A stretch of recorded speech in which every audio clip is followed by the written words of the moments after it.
aparte den garaian, gure referentziak ziren Txelleneak, eta Erronkariko Euskara, eta Jibaroak, eta hola ez. Hemen, eman nahi izan ditut, ez errezetak eta ez formulak ez, baina bai oihartzunak. Oihartzunak 5 kontinentetan garaitu izan diren oihartzunak.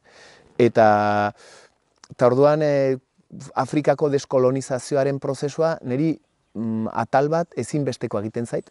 Horrengatik ulertzen dut zergatik beti baztertu izan zaigun eta ez dugu ezagutzen. Eta hor, ze lehen lerroko pentsalariak atera izan diren, bai prozesuan berean, bai Afrikako lehenbiziko errepublikako presidente independente horiek. Nik uste hori irakurri egin behar dela, ohartzeko hainbat gauzaz, eta ikusteko gure burua ere bai.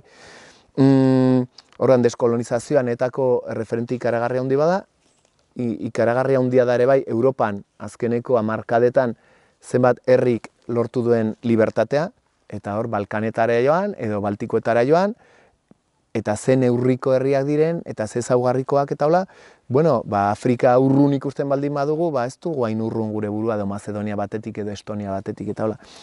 Orduan, beti ere autoestima hori baita ere landu nahian, umorearen bidez, baina autoestima horren barnean ere bai, presentatu nahi izan dut, eredu garaileak ere badirela.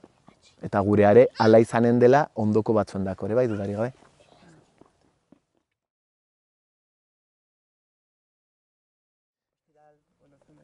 Netako hartzeaia klasiko bat ezaguna, netako abantaila bada. Eta da, ez duzula, nolarran, ez duzula deskripzio handirik egin behar, kokatzeko norekin ari garen. Hori lehenbiziko gauza.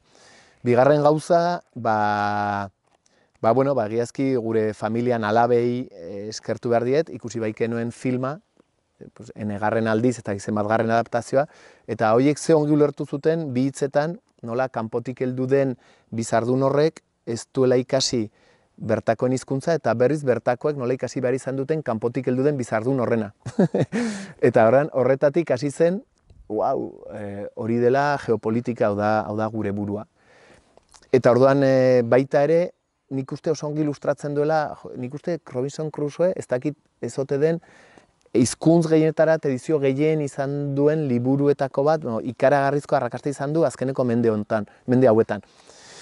Hor erretratatzen baitu, menerakuntza harreman bat, biztan dena errateko Crusoe dela zibilizazioa, dela, kontatzen zaiguna egun guztiz, gu eskarela deus, gu txikia garela, zanpatua garela, esklaboa garela, mioz oriontsua behar garela izan, txuletoia jaten dugula, eta hori guztiaz.